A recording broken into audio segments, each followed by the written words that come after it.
I'll just start by saying that this conference, I think I went into it thinking about how we could sort of track and account for the impact of incarceration on the world of ideas.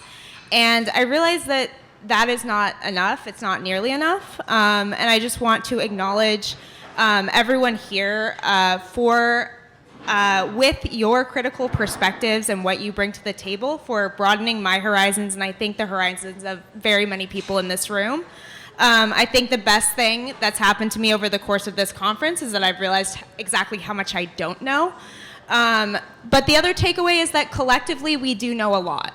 And I just want to leave you guys with the statement that it has been my great privilege and pleasure to really get to hear from all of you over the course of the past 2 days. And I really value everyone's input and everyone who has asked questions and participated on panels. And so I want to just preface my remarks about this panel with just asking you all to give yourselves a round of applause. I think everyone's been doing great work.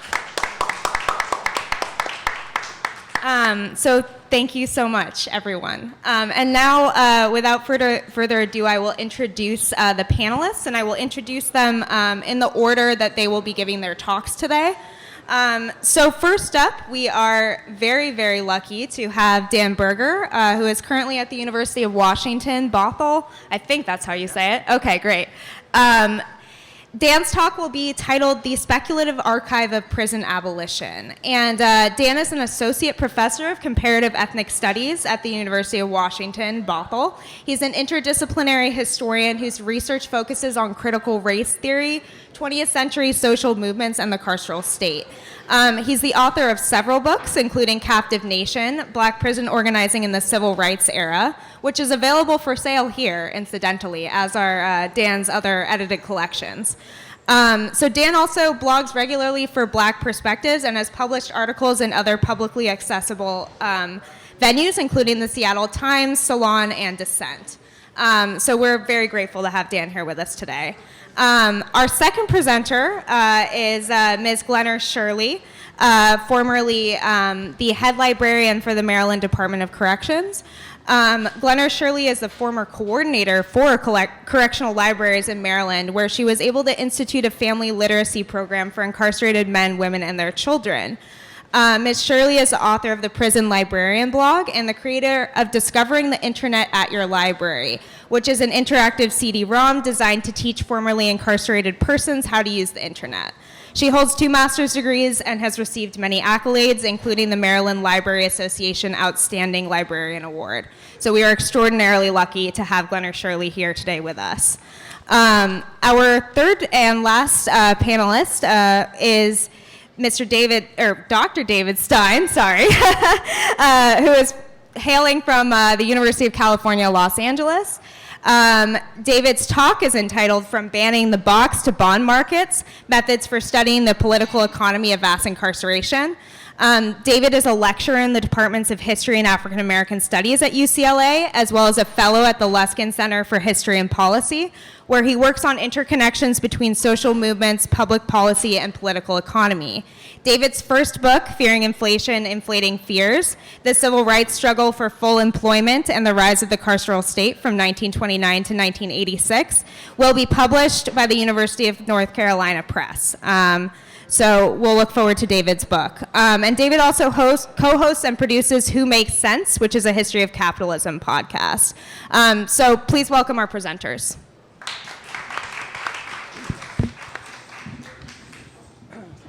All right, thank you so much. Can you hear me? Is this mic working? Yeah? Okay, so thank you guys so much. I really want to thank again Nathan Connolly and everyone else who helped organize the conference and staff the conference and everyone kind of around the conference in all parts, right? The workers who fed us and cleaned after us and so on. And I also really want to thank the Red Eminence Collective for having us here for this last session. This really one of the best bookstores in the country, and such a wonderful model of how we can create and exist within spaces that not only allow us to discuss ideas that matter, but also how to implement ideas and actions that matter as well. So I want to talk today about the prison as an archive, and but also I want to talk about a kind of oppositional or counter-archive of prison abolition. And so I want to do that in particular by thinking through or telling you guys about a kind of emerging project that I've been a part of in Washington State, and kind of airing for the first time, or revealing for the first time, some aspects of this kind of abolitionist archive. So, and I'm going to also be awkwardly looking behind me to make sure I'm on the right slide as I go. So, okay, I think the first thing I just want to highlight is all the ways that the prison is itself an archive, right? That it, maybe I'm just going to hold this. The ways that it produces, creates, categorizes, records, and limits access to information. I think that the prison is constantly producing its own artifacts, right? It's constantly producing new kinds of information. But as an institution of securitization, the documents that it's producing are for its own use, right? So on the one hand, we have a tremendous, vast archive, and yet it's an archive that is premised on its inaccessibility, on its invisibility, in which live a lot of death, pain, censorship, and other forms of violence. So we could think about the incident report that produces a parole denial, the sentencing report that further prejudices guards against a prisoner, the instructions that keep someone in solitary, the judge's allocution that someone deserves no chance of release, the criminal conviction that prevents someone from accessing public housing or other kinds of services, right? This kind of transfer record that is designed solely to ensure that this particular person receives the kind of harshest punishment possible as a result of their political ideas and political affiliations. And so we have an archive that is sort of constantly being sort of generated for its own kinds of violence. And I think that archive is one that's not accessible to us except in kind of rare instances when someone is being sort of particularly brutalized or there's some kind of dramatic event, right? So I think in some ways one other archival document that I want to show that's also part of how the prison is constantly producing information is the ways that things get denied from prison, right? And how that needs to be recorded. So this is a denial that I received, or that an incarcerated person received when he tried to order my book after I gave a talk at the prison where he was incarcerated, right? Saying that my book was bad for authority. So in some ways, right, the archive of prison is kind of self-evident when you start to think about it, right? Or in particular when you access, right, sort of prison in all these ways. But I actually want to sort of flip the script a little bit and think about the kind of speculative archive of prison, right? And I think the history of prison organizing and prison movements, which is a lot of the kind of work that I've been a part of, you know, as an organizer and as a scholar, has been trying to think through the kind of coalitions and campaigns that bring together people who are incarcerated with people who are not incarcerated, and that I think has a real speculative component, right? That sort of illuminates conditions of unfreedom, but also gestures to kind of alternate ways of knowing and being, right? And this I think is the kind of archive of abolition, right? So we could think about a lot of examples, right? We could think about prisoner-produced newspapers and other kinds of prisoner media that, in addition to highlighting specific conditions, also point to the kind of intellectual, the robust intellectual life that exists within and despite and across prison walls. We could think about things like the AIDS organizing and organizing against HIV that still happens, but was particularly critical in the late 80s and early 90s in prisons throughout the country. So this is an example from the women's prison at Shahan, where a number of politically active prisoners were, participated in the AIDS quilts, but also doing a range of organizing against the kind of institutional negligence and genocide against people with HIV in prison. And we could think about the Certain Days calendar, which has wonderfully and remarkably been a part of our conference already, but I think is a really important example of the kinds of imaginative and creative work that is artistic, that is beautiful, and that sort of comes from these kinds of inside-out coalitions that also not only raises awareness in the generic sense, but also actually, contributes actively to grassroots campaigns in support of political prisoners in the U.S. and in Palestine. So we could think about, the range of ways that what I'm calling here the speculative archive of prison abolition makes prison thinkable, right, in the ways that Michel Rolph Trouot talks about, right, the sort of unthinkableness of these kind of subaltern histories. And it makes it thinkable in order to be known, in order to be abolished, in order to sort of move beyond it. So I want to think about, we could talk about lots of different examples. I want to talk about one that I'm trying to work on in Washington that started fortuitously with a guy named, oh no, I'm creating my slides here. Okay, Certain Days, yay, okay. That begins with a guy named Ed Meade. So Ed Meade is someone who had been in and out of prison for much of his youth. Right, the first time he was arrested, he was about 13 years old. And like a lot of poor and working class people, right, sort of got arrested for getting into trouble in a variety of sort of low-level ways, right? And yet, because of his class status, or what found himself in prison. When he was incarcerated at one point in the late 60s, it was sort of the first time he'd been incarcerated for something he didn't do, right? This is how he tells the story. And so he got really pissed off. And so he sort of became very, very radical, right? And in the 1970s, in the mid-1970s, he started something called the George Jackson Brigade, right? Which was one of several kind of radical underground groups at the time that was carrying out sort of bombings of government buildings and protests of war and racism, and in particular doing actions in solidarity with prisoners who were on strike in Washington at the time. So Meade was eventually arrested in 1976, sentenced to serve life in prison. He was arrested during a bank robbery. And while he was in prison, he was in a place called Walla Walla. This is a picture from that time. He started a group called Men Against Sexism, which was a group sort of by and for queer and trans and effeminate men in the prison, to sort of protect them from the kinds of rape, abuse, and sexual violence that they were experiencing. And so, in addition to his work with Men Against Sexism, Meade also became a really prodigious jailhouse lawyer, filing a range of lawsuits. He organized and participated in a number of strikes and uprisings, and he participated in a variety of prisoner newspapers like the Red Dragon, the Abolitionist, and Prison Legal News, right, which is soon to celebrate sort of 30 years of publishing. Okay, I only have 5 minutes, so I'm gonna speed up here. So I know Meade, right? He comes to speak to my classes. He tries to convince them to be Marxist-Leninists. And a couple of years ago, he contacted me about donating his papers to the university. And this has become an incredible project to sort of sort through all these papers. And the librarians at the University of Washington are sort of wonderfully committed to open access of information. And so we're in the process of digitizing everything to put it online for free for everyone forever.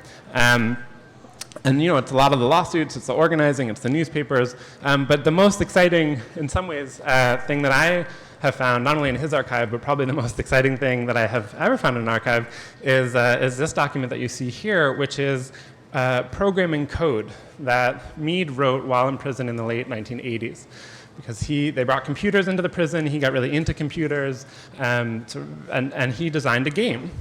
And this is a game that, at the time, he was serving 2 life sentences. He never thought he would get out. So it's really something that he designed for his own kind of amusement, but which has a kind of remarkable value, right, in thinking through prison. And so I've been fortunate enough to work with a student who understands technology far better than I do, and so we've actually built the game, right? And so part of the game is we have stayed entirely true to Meade's creation, right, and to Meade's design of it. Right? Our only changes have been any mistakes in the code that didn't work, but then also to annotate things, right? There's kind of jargon in it, right? Things that he designed for his own amusement that are not necessarily explained. And so we've tried to build out the game so it could be sort of understandable as, an artifact of prison at the time, as well as something that helps us understand prison for those who have not been incarcerated. So in the short time I have left, I want us to play a little bit. So it begins, I know you probably won't be able to read everything, but I'll try to summarize. It begins with a situation report, right? It's called the warden game, so it sort of puts you in the position of being warden, which I think, right, should make us uncomfortable. But I think part of what he does with us as wardens, right, with the player as the warden, is show how power circulates in prison, and in particular the kind of counterintuitive ways that the warden is not as all powerful, right, as that position might seem, right? So in the situation report, anything you see that's highlighted in orange are things that we've annotated. So in the game itself, when you click on it, it will actually sort of come up with a little definition on the side. But basically your situation is you're a warden at the maximum security prison, and due to budget cuts, division among the guards, and worsening conditions, and an increasingly active prison population, you're in for a lot of trouble. And so then you find out that 6 prisoners are organizing and publishing a radical newspaper. And so you have to decide what to do, right? So what are you going to do? What the options are: to transfer them out of state, to lock them up for investigation, to call in the most rights conscious of them, or to have the captain give them special privileges, or to ignore it and see what develops. So let's say you tell the captain, what's first? Okay. Let's say you call in the most rights conscious, right? Good choice, it says. You can't afford to be too liberal during these hard times, right? But when you try to ship them out of state, like the state of Washington did with Meade, a federal judge rules against you, right?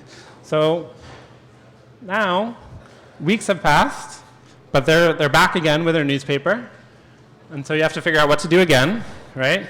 This time we can be a little more liberal, right? Free speech, really important these days.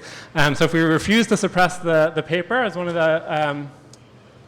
the options, right? The guards get really upset, and the guards have told on you, and they've informed the state legislature that you're letting the prisoners go, right? You're letting them get off with things. So what do you do then?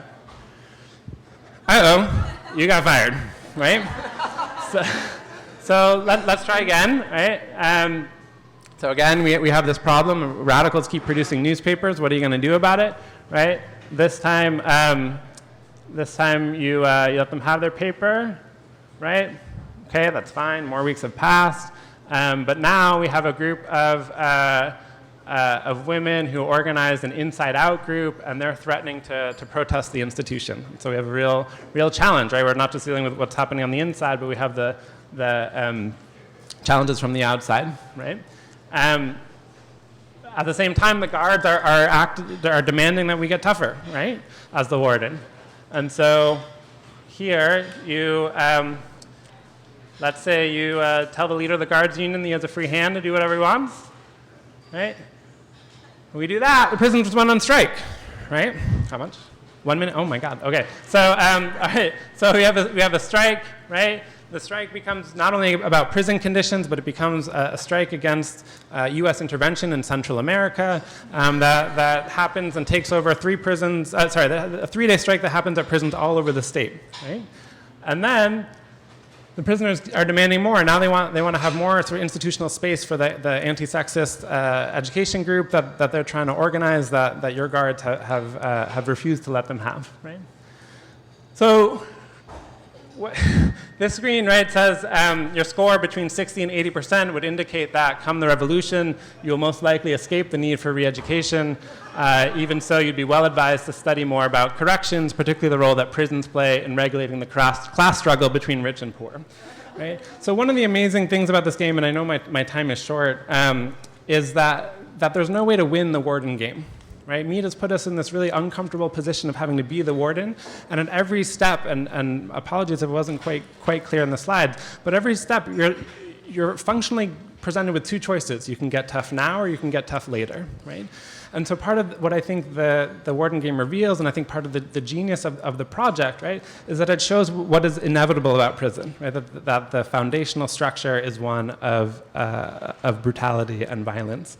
And so here we have, right, the uncomfortable position of being placed in the position of warden as imagined by a queer communist political prisoner. And in fact, what we find is that the person who seems to be most powerful in prison is not that powerful at all. That the warden is a sort of inescapably constrained and inescapably violent position. And what I think this reveals to us is that rather than being unidirectional, power in prison is actually remarkably porous. It's remarkably cross-cutting, right? It means that the prison is not that powerful. And if the warden is not as powerful as they are thought to be, then maybe prison abolition is not as far-fetched as it is thought to be. Thank you.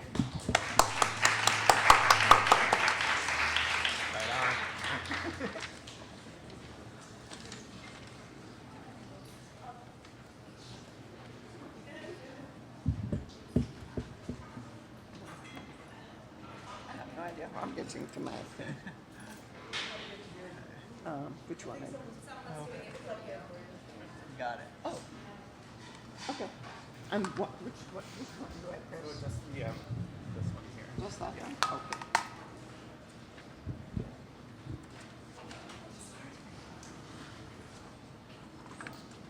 I've never worked. My name is Lena Shirley. I've never really worked with this before, so you'll have to excuse my, and I'll go as fast as I can.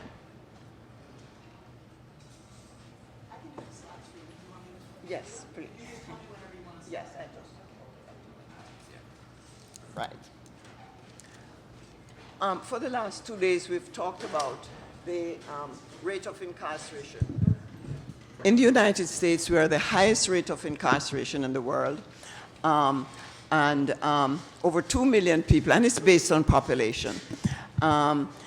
Over 7 million, almost 7 million persons are under the justice system. 1 in 37 adults is under the correction supervision. And they say that this is, has been reduced the lowest level since 1994. And HIV has also been reduced at 17,150. Those are our statistics. Now, we talk about jail. The jail and detention center are the ones where you are you're there waiting sentencing, or you are sentenced for under 2 years. So basically, over 11 million cycle the system each year. And many of them, they can't afford the bail, so they stay there. And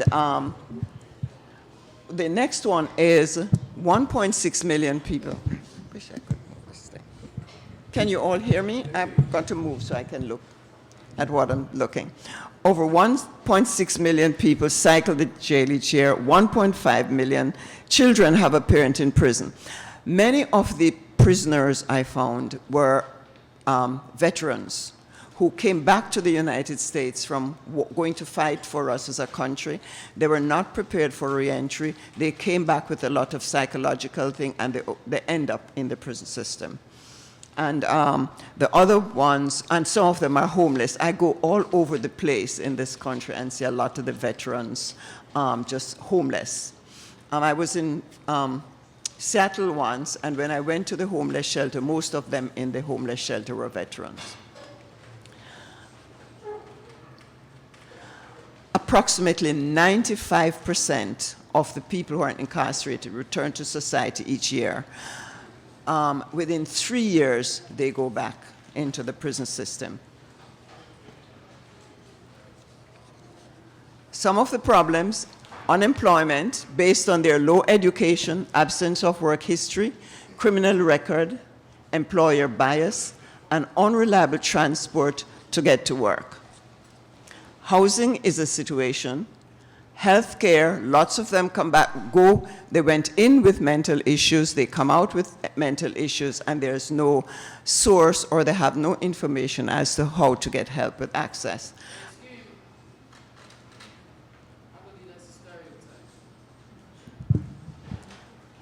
Okay, thank you.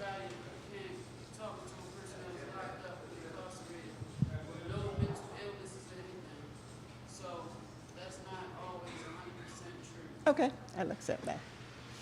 And lots of them have difficulty in adjusting after long periods of incarceration. And one of the situations that I had, I remember in terms of dealing with family, one person who was incarcerated, when he went back, when he was talking to me, he said, I was the boss in the house, and I was a businessman. If I was not on the street at so-and-so to sell the drugs, the competitor come and take away. So I was the businessman. I supported the family. When he went to prison now, the mother and the grandmother and take over, and then the children have no person to guide. What he said now, when he comes back, there's a lot of problem because the woman has been the boss for a long time because she was there, and he has a problem. So basically, the return to prison is violence, domestic violence, many of the situation. So in talking to many of these people who are incarcerated, I decided to do some surveys so that I could provide the information that is basic to their needs. So one of the things I look at, and I have to say, the prisoner was the one who became the agent for advising me because I had no knowledge, nothing. It was new. It was just a job that paid me more money than the public library. So that's why I went there. I had no thing. And I love to tell people that I went to prison for money, and many people think I was incarcerated. So what I said as my mission is the prison libraries provide information that meets the information, recreational, lifelong learning, and transitional need of prisoners, preparing them to be successful ex-offenders. I put the word ex-offender deliberately because when I was in the prison system, one, the prisoners tell me, Miss Shirley, I don't want to be called an inmate. An inmate is passivity. I'm a prisoner, Miss Shirley. And then lots of them said, we are not ex-offenders. We are formally incarcerated. So I put the word ex-offender there to just create awareness among people who still keep saying ex-offender. They said they are formally incarcerated. Libraries meet the varying needs of prisoners through collection, programs, community engagement, commitment to education and rehabilitation. Now, what I find is that I've visited many states, look at their prison, and visited their prisons, and it's different from state to state. I'm also on the prison listserv, prison library listserv across the country, and it's very different. Some wardens, it's a prison, you're staying there and you don't get a lot of stuff. Others are much more liberal. So it really depends. And some of the correctional officers are very hostile to library services and all that because they say, these guys they are prisoners, they must X, Y, and Z. Again, it depends on the institution and the state and prison to prison. So there's a difference in attitude to budget, library service, and accessibility as a result.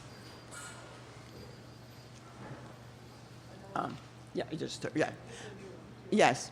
So what I did when I worked both in the detention center, and I found that there is a vast difference between the detention center needs and the person who are incarcerated in the prisons, maximum, medium, minimum, pre-release, and their service needs were very different, so I had to adjust to meet that.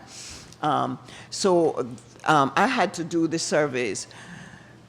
I developed flyers. Once I did the survey and got the collection, I got some budget. The selling point I had to do, because many of them had never used libraries before.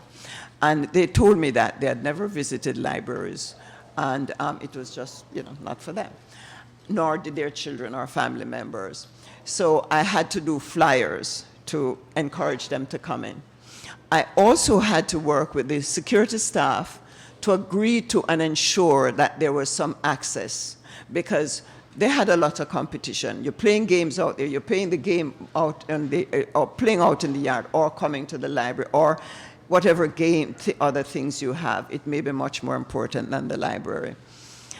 But after a time, they, when you develop the collection and the program, and you begin to do recreational materials based on their diverse needs, then you find that one person tell the other, and they begin to come in, and they begin to come in. And as I say, one person tell the other, the older prisoners are always acting as mentors to the younger ones, so they bring them into. So this provided a welcoming place for prisoners, majority being first-time library users. I had to work with the prison administration to reduce censorship, because the American Library Association has prisoners' rights to this. Well, the prisons don't think the same thing. Sometimes I had to give up, sometimes we fight. You pick your battles when you're in the prison system, because if the correction officer gets hostile to you, they watch you in every move, and you begin to feel like you're also a prisoner. So you had to be very careful. For many of the prisoners, the library then became the place that it was a quiet space. And also, if they had violent people around, they come to the library, and it was a place that they could relax. Then the library became their home away from their cells, and they feel comfortable. Once they begin to be comfortable, then they would come and ask me questions. The marcher image is no longer there, because they come in and they are bossing the marcher, but that disappears once they get comfortable. And the questions that they begin to ask you now. So what I got from the prisoners, what the substance abuse treatment areas, healthcare, social services, housing assistance, homeless shelters, mental health service, how to get social security card. Many of them had none. 5 minutes less, okay. You can just turn for me. Turn, yeah. Education like GED, and I work with other people to develop programs. And some of those people that I worked with were like community sources. You can turn again. One of the places that I worked with was the Maryland Humanities, the One Maryland, One book.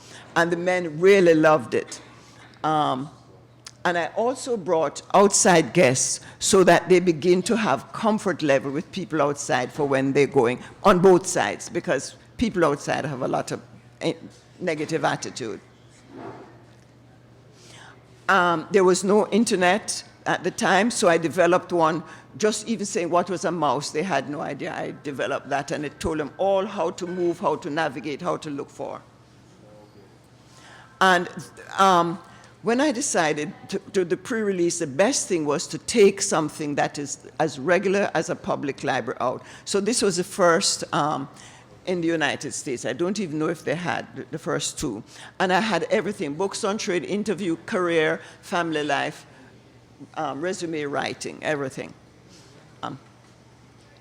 And those were some of the books that we had. And that was the prisoner, and I'm instructing them. You had books on career, plumbing, this, that. There am I giving some instruction. Yeah. And then I started a program, Family Literacy at Your Library, where one day I was passing the cell, the visiting room, saw the adults talking, and the children were disengaged. And I decided to develop a program where they would start reading. And this was the first time they were ever reading to their children, and they admit to it. And that is, again, the inmates reading. And then I asked them to ask the kids questions and talk about issues. Then I would separate them from their family members, and they could talk.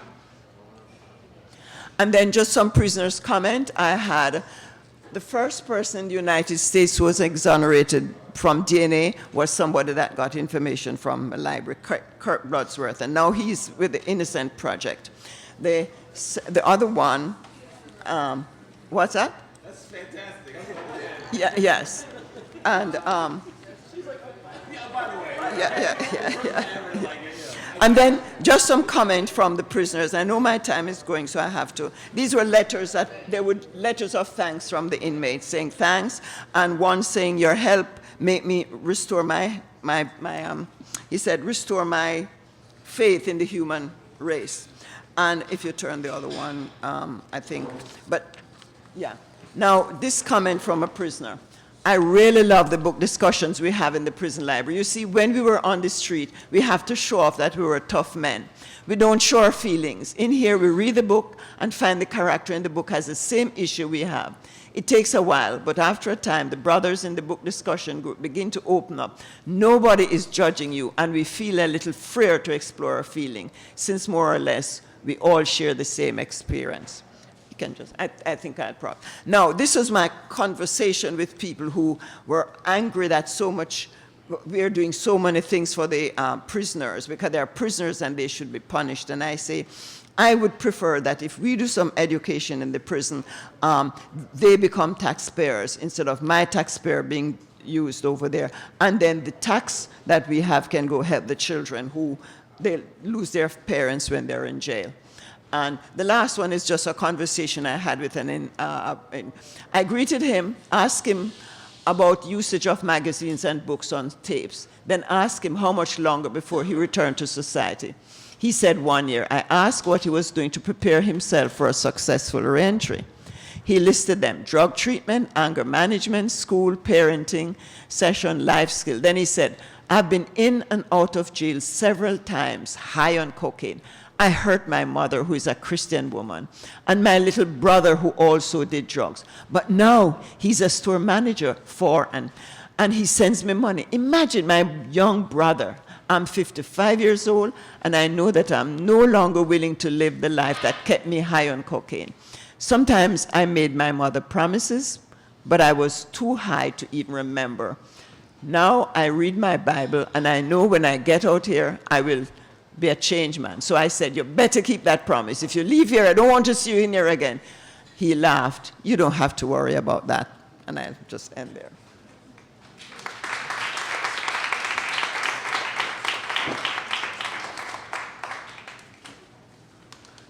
Oh, those are some photographs that they made.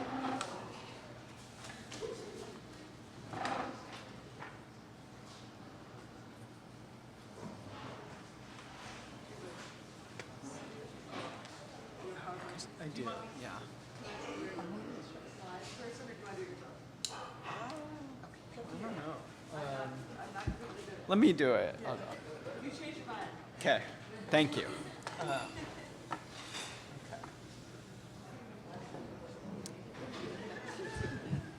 All right, how's my voice? Good, wonderful. Well, good evening. Thank you for coming. It's such an honor to be here and a humbling responsibility to help close out this important and urgent convening. It's also wonderful to be at Red Emma's, such an important site for cultivating radical knowledge and practice. And thank you to Nathan, thank you to Shawnee, thank you to Mo, Aya, Sam, Morgan, and all of the speakers. I learned so much, and it's just been an incredible few days. And I also want to thank, in terms of the title of my project, From Banning the Box to Bond Markets, to thank the organizers of All of Us or None and the formerly imprisoned People's Movement, who initially catalyzed some of my research on the political economy of unemployment. So back 11 years ago, before I became a historian, I was working in anti-prison movements, and I worked alongside these organizations to try and ban the box on job applications in Oakland. Of course, the efficacy of these efforts really ran into a wall in 2007, 2008. So this is before the recession. So banning the box, one of the most important and urgent things we need to do, isn't as strong, doesn't have the efficacy that it could when there's 9% unemployment, when there's 11% unemployment, right? And so these were some of the questions that I was interested in, and that's propelled me to study things like bond markets and all sorts of stuff. So I'll talk your ear off about some of that, but also talk to you about how it could be different. So I want to pose some questions and elaborate some hypotheses about the role of mass incarceration in the broader capitalist political economy. Then I'm going to discuss a bit about the civil rights movement for guaranteed jobs and what this has to do with the rise of mass incarceration, as you see here. And partly inspired by Brett and other scholars, when I think about this, I want to go in a different direction than the important conversations about the work of imprisoned people while on the inside, or the manifold policies that compel fines, fees, and excess costs imposed on criminalized people and their loved ones. I'm also interested in what role the subordination of formerly imprisoned people plays in the macroeconomics of the US and to a certain extent the world. And I also want to talk about historical contingency and the paths ahead. So before I get going, I want us to think about a few different graphs that are a bit disparate, but I'm going to try and connect them. And so the first one is one that I'm sure many of us are familiar with. This is the rise of mass incarceration over time by incarceration rate. Of course, let's not imagine, things were great before the 1970s and 80s. Discipline and coercion was distributed slightly differently, right? We had the patriarchal household, we had the shop floor, we had the local beat cop, we had strike breakers. So there's all sorts of things. But nonetheless, the rise of mass incarceration is noteworthy, right? To say the least. The next slide that I'm sure some of us are familiar with also shows the gap between productivity and wages and how wages have been squeezed over a similar sort of temporal moment in concert with the rise of mass incarceration. And the third, which is probably less familiar, is the real rate of return on US Treasury securities. So bonds, right? So 10-year Treasury securities. I had some data in my notes below this, and I can't see them now, so I'm going to try and remember what I wrote. But the short answer is that US Treasury securities were a kind of uneven investment up until the 1980s, up until inflation was squeezed out of the economy. As the sociologist Wolfgang Streich puts it, he says, the monetary stabilization of the world economy was a tour de force that could only take place by politicians such as Ronald Reagan and Margaret Thatcher, who were willing to crush whatever social resistance came at whatever cost, right? So I think there's a connection between this and mass incarceration. So that's why I care about US Treasury bonds relating to my comrades and all of us or none fighting to ban the box. So right this second, some of the most prominent and powerful economists in the world, from Janet Yellen to Larry Summers to Olivier Blanchard, are beating their heads against their keyboards and searching out dusty books from renegade economists like Hyman Minsky. They're doing this in search of answers to the question, why is wage inflation lacking? Unemployment is currently relatively low, at least that's what the data says, right? So according to traditional economic thinking, workers should be more empowered to press for higher wages when unemployment is low. This is the idea of the Phillips curve, right?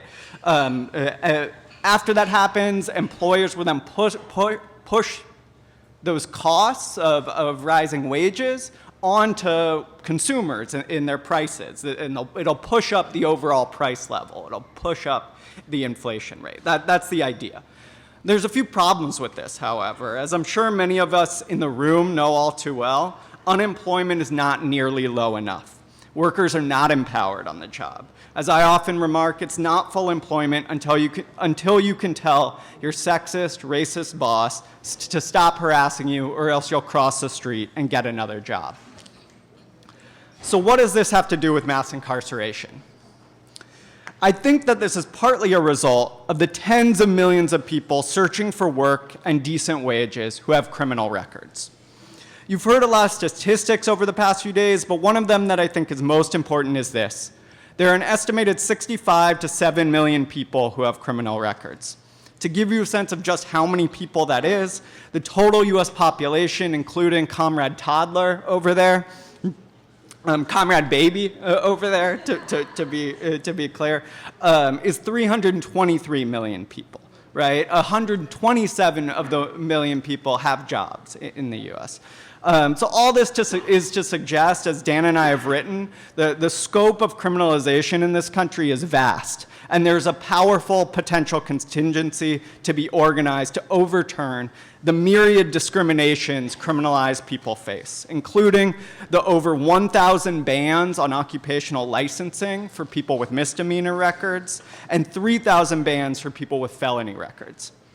But just as those who have been criminalized can be a powerful political force, currently they face extreme discrimination and economic hardship.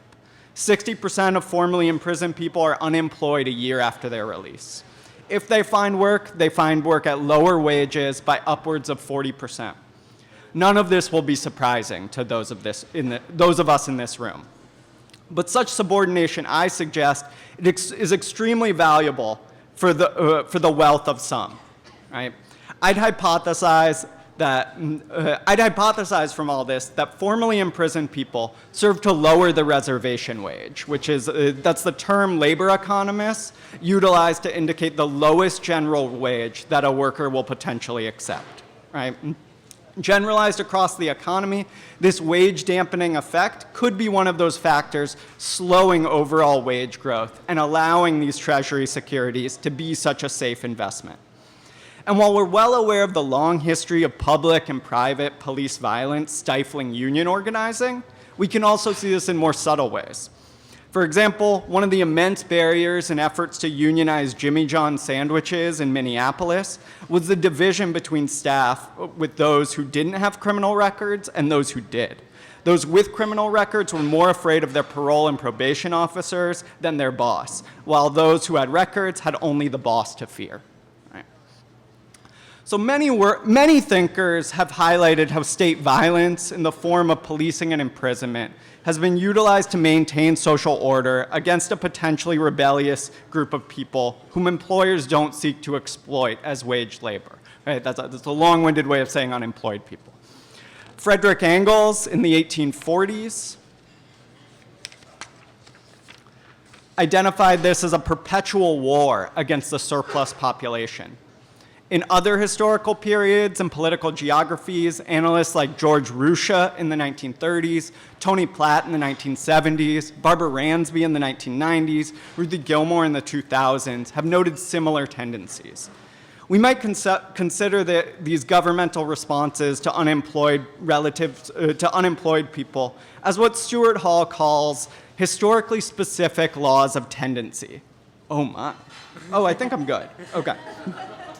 But crucially for Hall, these could be countermanded by counteracting tendencies. In the 1960s and 70s, there were counteracting tendencies to those considered and rendered surplus. These efforts elaborated from both the victories and unfinished goals of the Black Freedom Movement. A few weeks before the March on Washington for Jobs and Freedom, its organizers, A. Philip Randolph and Bayard Rustin, scribbled out potential slogans that they wanted the 250,000 marchers to hold during the event. Civil rights plus full employment equals freedom, Randolph suggested. It cannot be overstated that from its earliest days, challenging the problem of unemployment was central to the march. As the march's initial organizing manual explained, the civil rights demands include effective civil rights legislation, desegregation of the nation's schools, an end to police brutality, and the jobs demands include a federal public works programs to provide jobs for all the unemployed, a federal Fair and Practices Act, and a whole bunch of other things, including a minimum wage of $2 an hour, which is effectively $15.99 today. This is the original Fight for 15 movement. Although the march is remembered as it should be as a tremendous success, when looked at from the perspective of its central demand, a guaranteed job for all people, this key goal went unachieved. But Randolph and Rustin and their milieu did not simply go home after their efforts were stymied. One thing they learned was that it wasn't enough to protest with signs in one's hand. They needed signs in one hand and model legislation in the other. And so they crafted this document, the Freedom Budget for All Americans, in order to reinvigorate the social welfare state. But they ran into some roadblocks, one of whom was a guy named Wilbur Mills, a Dixiecrat from Arkansas, the powerful chair of the House Ways and Means Committee. But they ran into some other roadblocks as well after this in 1968. So Naomi Murakawa, Elizabeth Hinton, Veshla Weaver have all highlighted how the 1968 Omnibus Crime Control and Safe Streets Act established the large-scale financial and bureaucratic federal governmental capacities for policing that had, prior to that moment, never existed. These new capacities would develop through accretion and contestation into the extensive contemporary regime of surveillance, policing, criminalization, and imprisonment. So there's connections between the deepening of the government's carceral capacities and the arrested development of the welfare state. On a theoretical level, the scholar Paul Gilroy counseled us that the state's institutions map out the strategic configuration of potential political conflict. And in 1968, few could see this as clearly as one of the Senate's leading proponents of that Crime Control Act, a Dixiecrat named John McClellan. In the congressional debate over the Poor People's Campaign of 1968, it featured prominently in McClellan's mind as he argued for the crime control law. So as he said, quote, "When we are dealing with the pending crime bill, all of these subject matters and activities in the nature of demonstrations, that is, demonstrations which are not passive." No, they weren't. They were disorderly demonstrations in which participants trespass upon the rights of others or commit acts of civil disobedience. These are relevant to the crime bill, which we are considering in an effort to reinforce the law enforcement agencies of the country.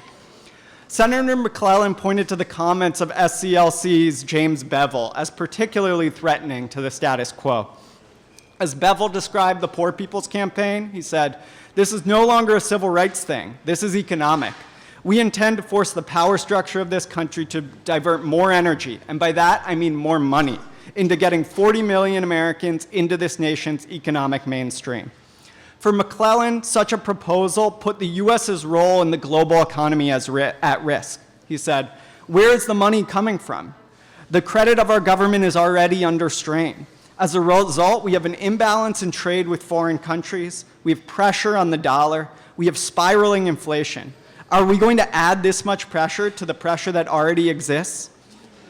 McClellan fretted about the possibilities of a guaranteed job or income eliciting inflation and eroding the purchasing power of the dollar. And for him, the crime control bill was the solution. Although one may find McClellan's politics immoral, he wasn't altogether incorrect. The problem of a rebellious surplus population could be resolved by either job or income guarantees or deepening the coercive powers of the state. In the interests of sound money and maintenance of the racial and gendered order, McClellan promoted the latter.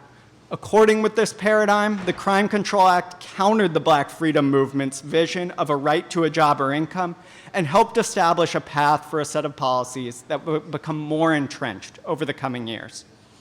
Despite the Kerner Commission's affirmation that unemployment and police brutality were the chief factors of the 1960s uprisings, Title V of the Crime Control Act helped arrest the principle that guaranteed jobs were a solution to this problem. Instead, Title V said that federal workers convicted of rioting-related offenses would be fired. In addition, anyone else convicted of such offenses would be banned from federal employment for 5 years. Such riot-related offenses could even include aiding and abetting or promoting a so-called riot. This was put into the law by West Virginia Senator and former KKK member Robert Byrd in partial response to the uprisings after the Martin Luther King assassination. Rather than governmental guarantees to jobs or income, in concert with McClellan and Byrd's arguments, Congress passed legislation further undermining that goal. In 1968, criminalization for so-called rioting operated as a means to contain calls for an expanded social welfare state. And over the subsequent years, this trend continued. These public policy choices, they didn't so much as predict the future, they produced it. So would winning a job guarantee in the 1960s or 70s have prevented mass incarceration, let alone abolished imprisonment and policing altogether? That stretches too far into the realm of counterfactual. It doesn't attend to the dialectics of political and class struggle. But we do know that a fear of wagelessness has been a thorn in the side of even the most determined social movements. Examples of this are far too numerous, but the case of the Lowndes County Freedom Organization is particularly instructive. Even after the wrenching, death-defying struggle for the ballots, many of Lowndes County's black residents stayed home in the 1966 election for fear of economic reprisals from bosses and landlords. Likewise, we know that many of the places where prisons have been sited and built, they didn't so much as want prisons as they wanted to materially reproduce themselves in place. They wanted to live. As Ruthie Gilmore shows, the people of Corcoran, California, wanted to fashion a future for their children, and a prison was the only thing on offer. Scholars like Jack Norton tell a similar story about New York, as does Judah Shept in his research on prison growth in Appalachia, in tandem with the decline of coal mining in the region.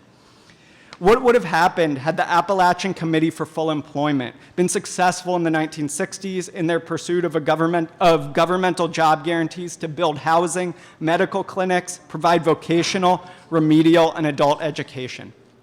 Would the federal government have been unable to build the McCreary, Big Sandy, or Manchester prisons? We'll never know. But we do know that prisons continue to be marketed as economic development strategies to places where capital has abandoned, despite evidence that this is a strategy of failure.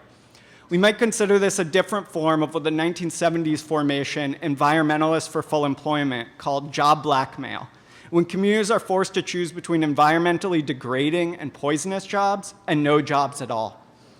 But the future is unwritten, which is why we're all here. And that's also why, in the interest of protecting Larry Summers' keyboard and getting that missing wage inflation, but also for many more important reasons, we need a renewed movement for guaranteed jobs or income today, especially for formerly imprisoned people.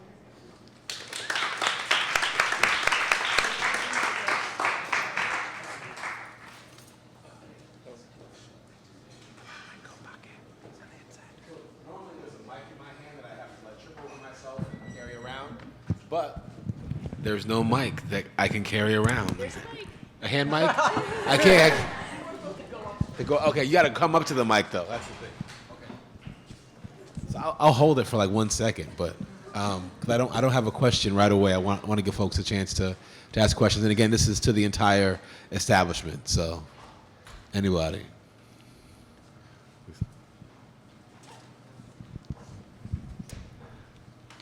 Good to go. This question is for Dr. Stein. Before we start, is it all right if I record your answer? Sure, as long as you're not of the alt-right. No, of course not. Of course and not. as long as you call me David. Okay. So you talked a little bit about, in the beginning of your talk, about the Ban the Box movement. Mm-hmm. And just recently, I wasn't very aware of the movement, but on Hopkins campus, there was, I know, a sort of an organized event that they had. So I guess if you could tell, and you said that after the 08-09 crash, it lost a lot of the steam that it had previously. So I don't know if you could speak a little bit to whether you think it's coming back or it's still sort of in its sort of lulled period as the same as 08 and 09. I didn't say and don't want to say that it lost its steam. What I said and do want to say is that it lost its efficacy, right? Or it didn't lose its efficacy. Its efficacy was weakened, right? So, banning the box on job applications is always meaningful and needs to be done everywhere all the time, but is more meaningful when there's 5% unemployment as opposed to 10% unemployment or 15% unemployment. And so that's what I wanted to suggest. So if anything, what 2007 through 2008 showed us was that banning the box isn't enough. We need a movement for affirmative jobs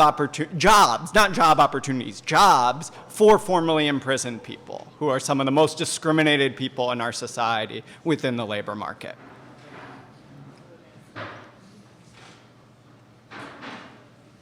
Other folks? I guess y'all settled the argument. Really? Okay. You got a question? All right, cameraman's got a question. This is not necessarily concerning the presentations, but I know you guys wrote a piece in Jacobin about abolition. Do you think about prison abolition, do you think, like, why did you guys write it? You know, people will, you know, I know that they put out one before that, like a couple weeks prior to it, critiquing prison abolition. Like, why did you guys put that out? Sure. I wrote it and we wrote it in order to ensure that people understood what prison abolition meant in that publication, because we didn't find the original piece was accurate, and we didn't find that the editors did their due diligence in ensuring that the author portrayed the prison abolition movement accurately. So we wanted to say, well, here's what prison abolitionists actually do in practice, and so.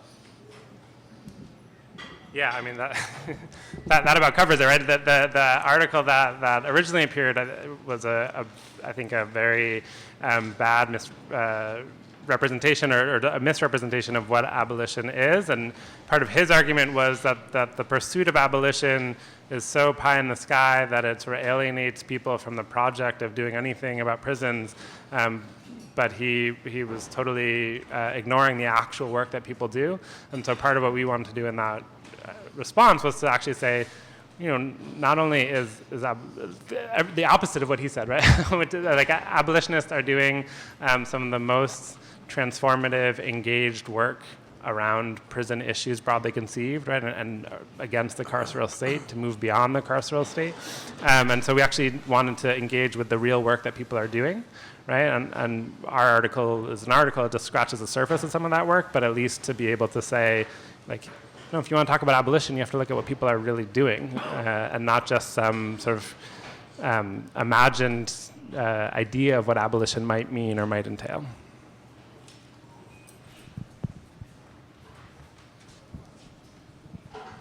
Most of the discussion about blacks being incarcerated recently always in many parts talks about Bill Clinton and his policies.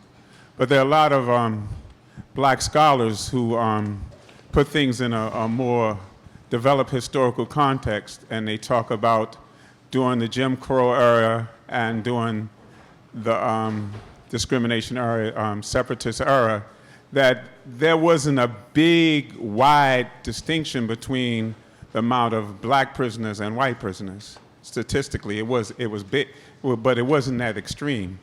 And many of them say that once there was civil rights, and especially after the COINTELPRO and the wiping out of the Black Liberation Movement, they contend that there was concerted effort to use that as a way of controlling people.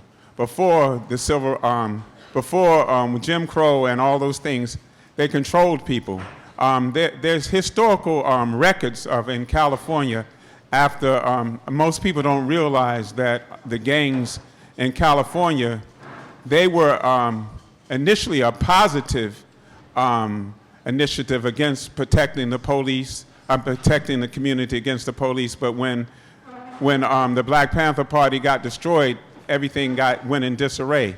When those things happen, there are historical, concrete evidence and even pictures of them going through LA and taking children as young as 12 and 13 and 14 and taking big posters and putting them on their chest and giving them the impression of a police record.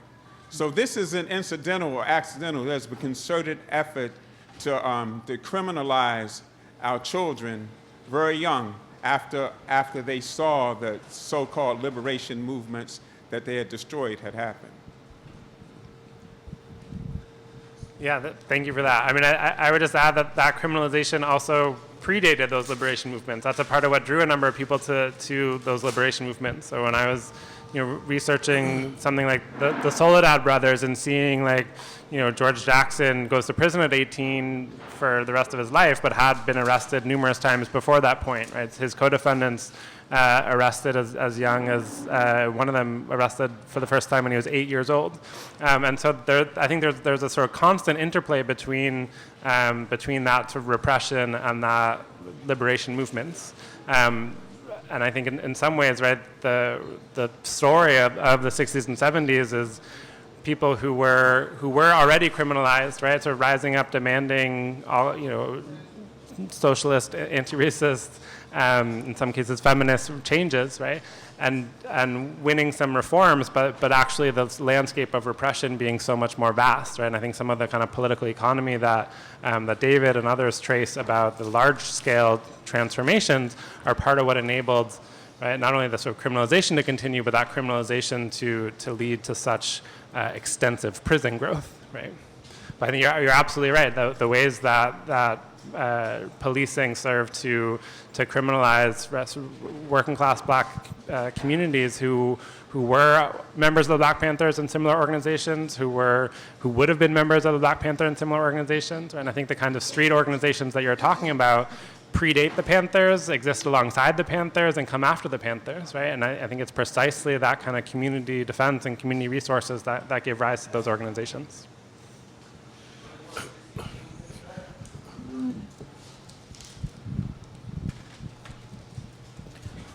Just a couple of observations. One is that it's been told to me by a professor at the University of Michigan that there are professors that will not work on prison issues or abolition issues because they believe within the next 2 decades the entire world will be at war over water, and because we sit in Michigan on the bodies of the Great Lakes, the war will come to us. And so they don't want to deal with it because they say it won't matter. We'll all be trying to knock each other off, I guess. The other comment is by the year 2054, at current rates of incarceration, there will be as many keepers as kept, which is a little scary if you think about it.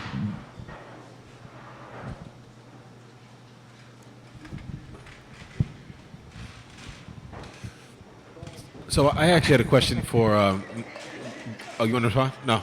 Go ahead. Oh, okay. I had a question for Lena Shirley. If you could say a little bit about what it meant to work within an institution for as long as you did, and try to initiate reforms within the institution, just to basically what's survival programs pending revolution, right? A lot of what we do in various forms of white collar work is trying to turn our various places of employment into more progressive, dare we say, radical spaces. And so I would love if you could maybe give us an example of what it meant for you to try to get programs off the ground. Is there a particular strategy or set of strategies that you found to be most successful in getting what would probably be one of the more conservative institutions we have in America, prisons, to do some of the redressive work that you outlined this evening? Well, does this work? Yeah. Yeah, well, basically, one of the things that I found that I had to do with the prisoners first is let them develop a trust in me. But I also, and so I have to just lay out. First of all, when I went there to work, there was question as to, and these were exactly the words that came to me. Why would a good-looking, stylishly dressed woman come to work in a maximum security prison? Maybe she have some issues outside, that sort of thing. So I had to get past that. Then it was a matter of, it's a manipulative situation, working day to day. They thrive on manipulation. And then I had to get past that too. Miss Shirley, you look so nice. Oh, Miss Shirley, listen to me, guys. If you in this place, if you put a dress over a mop, you're going to tell it looks nice. So they laugh, and they realize that,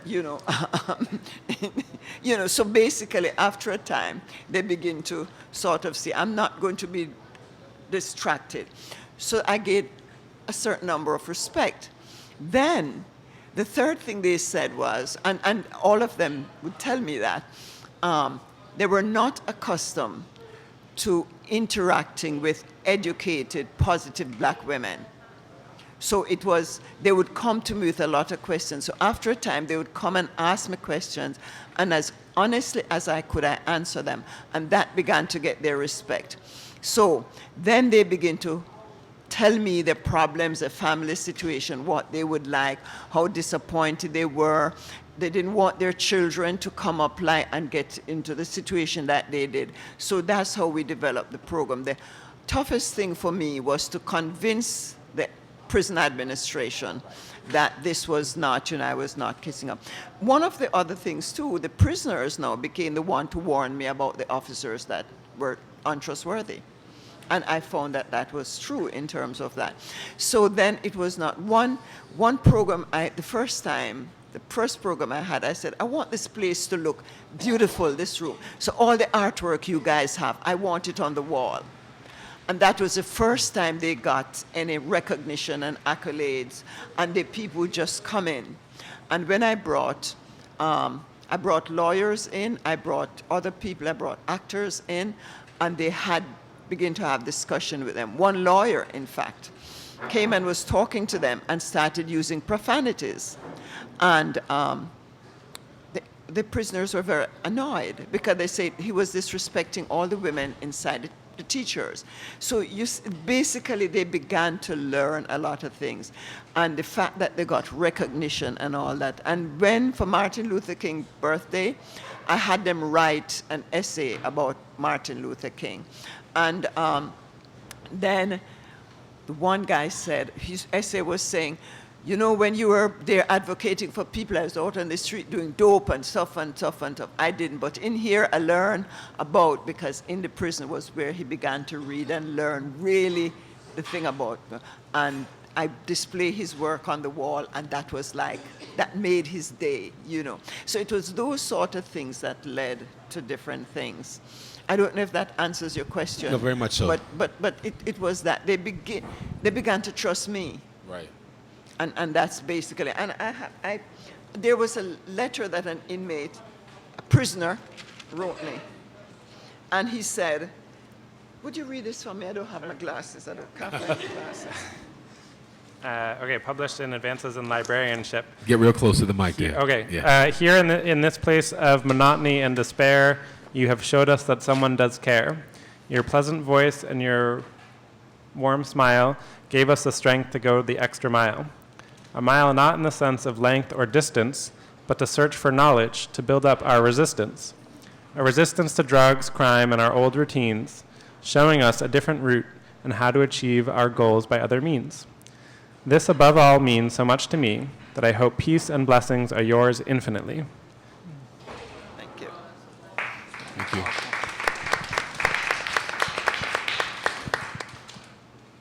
I hope that answers. No, yeah, it does. I mean, I hear build a constituency, keep your eye on the administration. It's all there. And the relevance to when they're going back, because part of them, one of the issues that they had was actually going back home to the same neighborhood. I got really angry when one prisoner came back, and I said, all that work I did and you came back, and he said, Miss Shirley, I went back to the same neighborhood. I learned a job in prison. I went back to the same neighborhood. And when I needed some money to get the job that I learned in prison, my friends them say to me, you know where to get it, man. Right. Right. And so that's basically it. Any other folks? Okay. Well, we will officially conclude our event. Wait. What? Where? No? Yes? No? She's just clapping. She's okay. You got one? Okay, come on, man. Hope it's a denunciation. Yeah. Okay. So, you were citing Ruth Wilson. You were citing Ruth Wilson Gilmore, and I was wondering, because some people have said like the role of finance capitalism in funding prisons, that we focus a little too much on like corporations that like contract people to do prison labor, but we don't focus on like the actual finance capitalists that fund state prisons. You know, do you think that this is something that the movement has kind of gone away from, that we need to really take that into account? The other thing is, like, people have said prison abolition or prison reform is a policy issue. And I think the problem with that sometimes is, like, you don't hold the system accountable, or there's no culpability in that, because they have clearly done it on purpose, like he said. You know, and you have statements from politicians who said this, you know, like we locked up black and brown people on purpose. We knew it was like that. So what do you think the movement can do instead of being so like caught up in policy, changing policy? Because, you know, they abolished the death penalty, they could bring it back. What do you, like, taking in account even the revolutionary aspects that you're talking about, how can we deal with the culpability of the system, you know, instead of kind of disavowing as we go to change this policy? Well, I'll just say something quickly. I've been trying to think through an idea or framework that I'm just trying to think through as abolitionist public policy, right? Because I think there are some abolitionist projects that are, there are many abolitionist projects that are not engaged with policy at all, right? That are sort of thinking about any number of kind of alternatives to the system, right? So I think the kind of explosion of interest in restorative and transformative forms of justice has been really vital abolitionist work, right? To sort of build our collective capacities to resolve harm or conflict without relying on the carceral state. And I think, you know, we could think of a range of other kinds of alternative institutions and alternative kind of practices within the sort of abolitionist milieu. And, you know, as we do that, the machinery of state violence marches on and on and on. So I don't think the abolitionists are too focused on policy. I think people that are focused on policy are not abolitionists.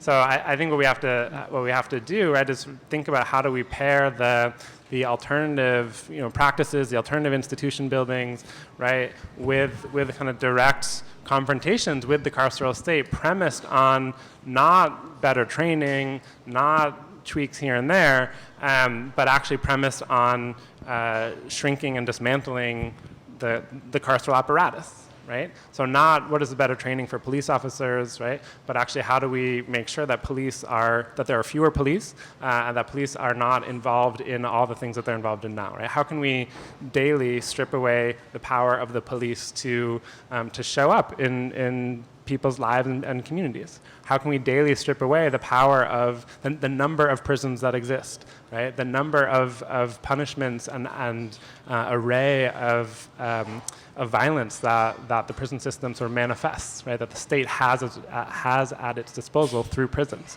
And so I think that actually requires some kind of policy engagement, right? But not one that has its limits on policy, right? On the sort of machinations of policy.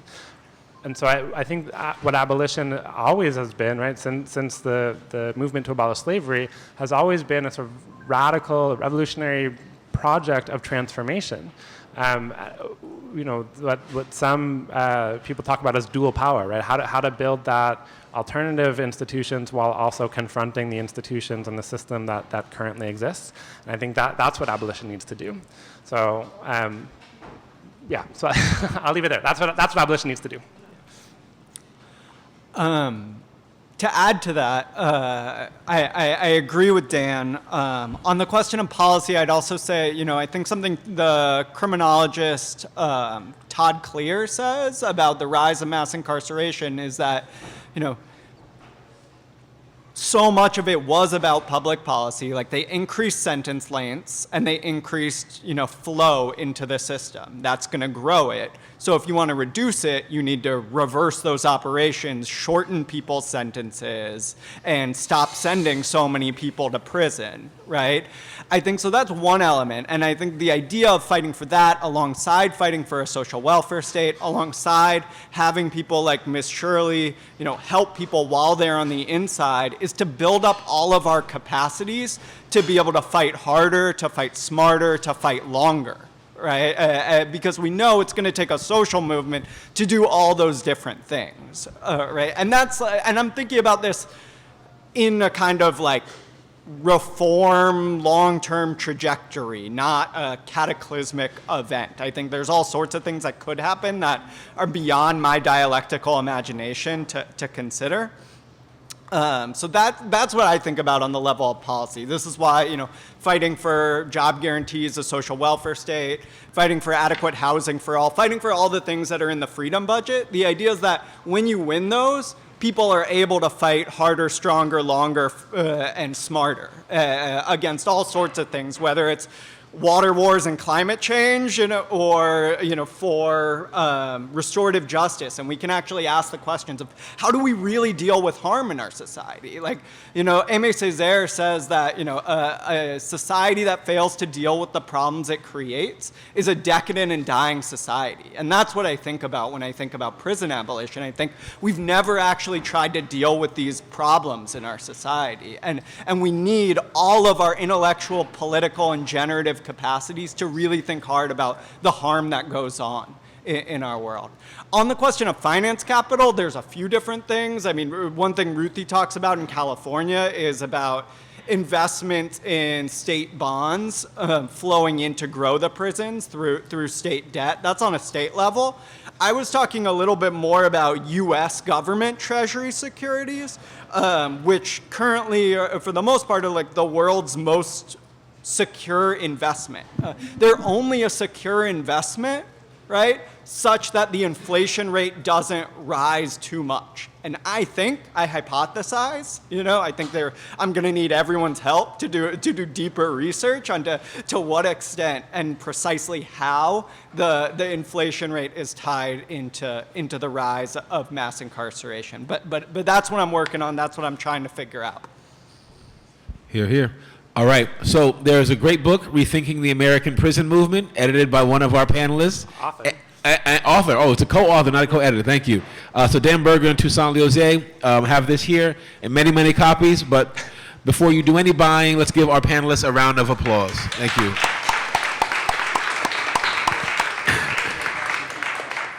Thanks for coming out. God bless you. Good night.